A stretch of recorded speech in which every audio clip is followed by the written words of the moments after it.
在新屋，你可以看到很多的稻田，因为在这块沃土生产着稻米，而客家人一直以来都是以米食为主，也发展出了很多特别的米食料理。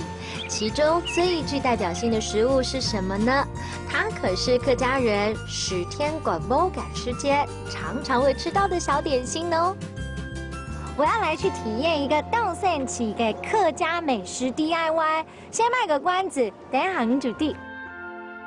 埔顶社区是一个静谧的小农村，但因为社区的居民特别有凝聚力，多年来积极地进行农村转型，开放游客来到这边认识生态，体验农村生活，还有一些传统美食的制作，让人能够深度了解客家人的生活形态。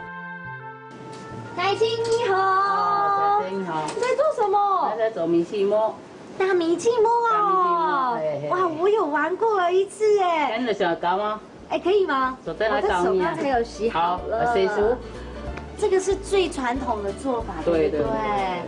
要怎么做？好，坐过去吗？从切上太太的牵下去，对，牵会听到我的手吧？不会，你打一下醋哎，等下免当油哎，你来听啊。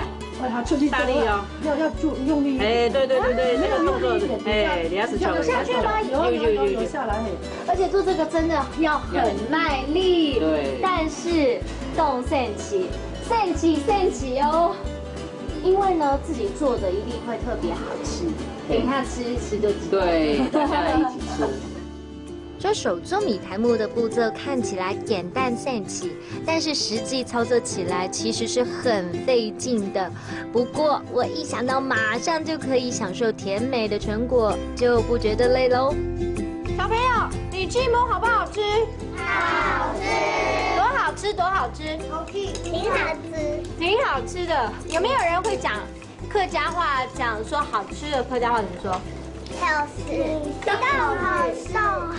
厉害呀，豆好食，对不对？那我们要准备好喽，来，1、2、3，大米气馍动身起，耶！如果你也喜欢这种深度文化小旅行，不妨来埔顶社区玩玩，因为我觉得大米气馍动身起哦。